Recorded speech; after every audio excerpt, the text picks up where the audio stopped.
C'est le point de départ des échanges que j'espère nous allons avoir entre notre communauté de communes, donc composée de 22 communes d'une grande partie de la Balagne, et Porto Rico, et principalement avec la ville de Mayagüez. Vous savez, la Corse est un pays d'émigration, mais je reprendrai la parole de Vincent de Morojafir qui disait « Les Corses ne s'exilent pas, ils s'absentent ». Ça veut dire qu'il y a toujours le désir de revenir chez soi, de revenir à ses origines, à ses racines. Et donc c'est l'esprit de ces échanges que j'espère nous allons avoir avec la Porto Rico notamment. Que représente ce jumelage pour Porto Rico? Es el reconocimiento histórico que le hacemos a los miles. C'est la reconnaissance qu'on fait aux Corses qui sont venus à Porto Rico et qui ont aidé à construire Porto Rico.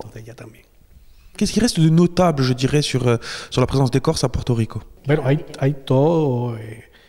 Ont une présence vigoureuse dans la vie quotidienne, mais aussi dans le monde de la politique, du commerce, de l'éducation. Il y a énormément de descendants de Corse. Que va permettre ce jumelage? À la fois des programmes d'échange pour étudiants, probablement des programmes culturels et aussi des programmes de recherche, continuer la recherche sur les Corses à Porto Rico, entre autres. Comment peut-on dater l'arrivée des Corses, je dirais, à Porto Rico? Bon, disons que officiellement, ils y sont à partir de 1815. En fait, ils y sont probablement depuis quelques années auparavant, parce que les Corses sont présents dans les Antilles dès la fin du XVIIIe siècle.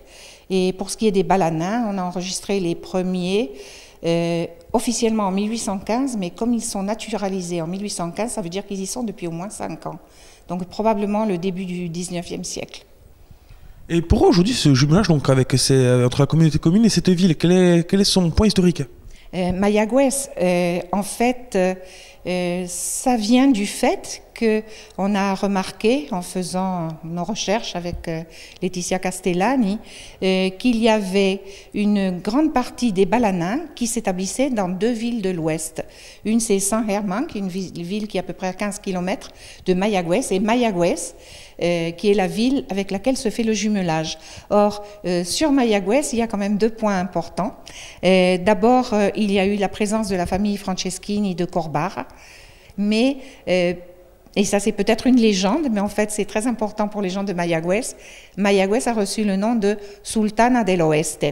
Or, Sultana del Oeste, il y a une légende qui raconte qu'il y avait une belle dame aux traits un peu méditerranéens, qui sortait et qui parait de tous ses bijoux et ses beaux atours. Et on disait de Mayagüez la ciudad de la Sultana del Oeste. En fait, cette Sultana del Oeste, ça serait Davia, qui serait en fait une petite nièce de la fameuse Davia Franceschini. Et de là, la Sultana del Oeste, le lien avec la Balagne et en particulier Corbarra. Le jumelage avec cette commune de Mayagüez à Porto Rico, elle est porteuse de différentes significations.